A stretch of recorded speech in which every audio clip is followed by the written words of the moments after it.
স্বামীর যত্ন নিয়েন, স্বামীর জন্য সেজে গুজে থাকিয়েন না, ওকে বাধ্য করিয়েন না নতুন জামা কাপড় কিনে দিতে।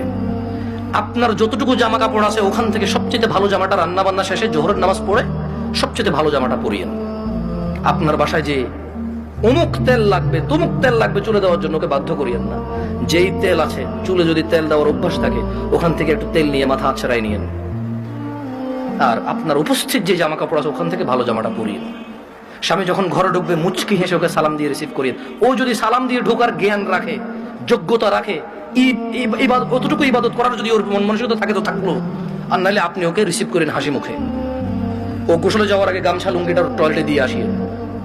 গোসল থেকে বের হওয়ার সময় গামছা অথবা তোয়াল্লা প্রয়োজন হলে দিয়েন। এরপর জিজ্ঞেস করিয়েন ভাত কি খাবে এখন নাকি একটু পরে।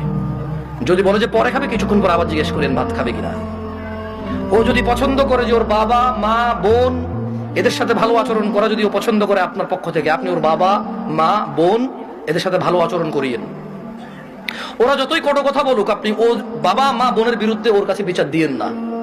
যদি ও পছন্দ না করে বিচার একটু সহ্য করিয়েন। যখনই আপনাকে বিছানাটাকে যাবেন কখনো রাগ করে বাপের বাড়ি চলে যাবেন এটা বলবেন না। ও যদি আপনাকে বলে এবার তো অনেকদিন হচ্ছে যাও না, 2-1 দিন ঘুরে আসো, সমস্যা নেই, তোমার বাবা মাও তো তোমাকে দেখেন অনেকদিন।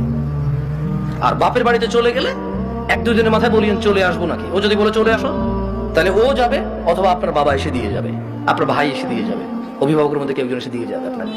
এটা আপনি খেয়াল রাখবেন। যদিও আপনার প্রতি রাগ করে আপনি উল্টা রাগ করিয়েন না।